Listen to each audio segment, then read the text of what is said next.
If you hold any fear, I think that holds you prisoner on a step, and I'm not a prisoner. I'm free. I'm able to go and move as I wish mentally. And I think that's just a mental state of mind. If fear creeps in, it's an insecurity, and I'm just fortunate enough to not have that.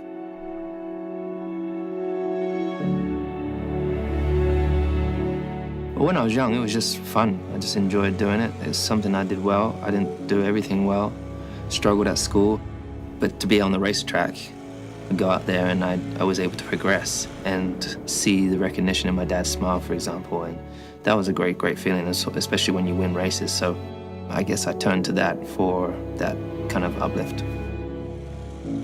In my sport, people would go and read all the stories of the older drivers who have been there and done it, would then look upon a youngster coming into it like I did and say, you have to be like this, you have to be like this to be the best.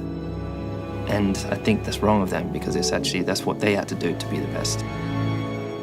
But for everyone else, it's different. So, of course, you can be inspired by certain individuals who are constantly facing adversity, constantly working for greatness, always have positivity in their lives. You can kind of look at that and you're like, I'm going to get up and work hard today, or try and better myself. You know, growing up watching footage of Wereld van Mercedes-Benz racing, I had posters of Muhammad Ali on my wall, and just listened to videos of how he would speak and carry himself, and his mentality for sure was kind of like, if he can do it, then he kind of makes me feel that I can do it, which is great. At least what athletes and sportsmen in my position now are supposed to do for young people. We all have it in us, really. It's just whether you're willing to unlock it and believe in it.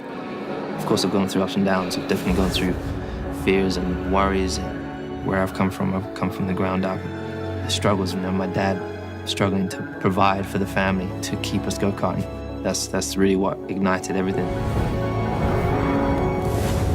I've had parents of other drivers come and tell me, you're just not good enough, you're never gonna make it. I've had teachers tell me you're never gonna make it. Grown people tell me, tell a 10-year-old, 11-year-old that you're never gonna be a success, you're never gonna get anywhere. Anything I felt like through those experiences enabled me to become stronger as a youngster and battle my way through all the different things and obstacles that I came to see that I was able to lean back and have a father figure who was right there to back me up. This guy would, you know, go to war for me, and that's something very empowering. All these lessons, all these experiences might have definitely helped me to grow, and I think me as a driver, I've had to find my own way.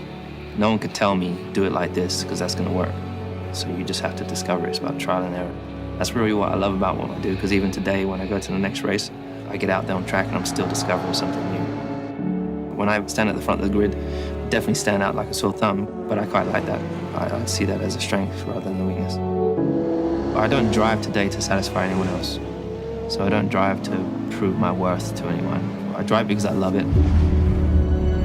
I know I've got an ability. I know if I work hard, if I put the effort in, I can achieve great things. I'm at the pinnacle of motorsport right now, but naturally every day I feel like I'm growing. I'm always learning something new.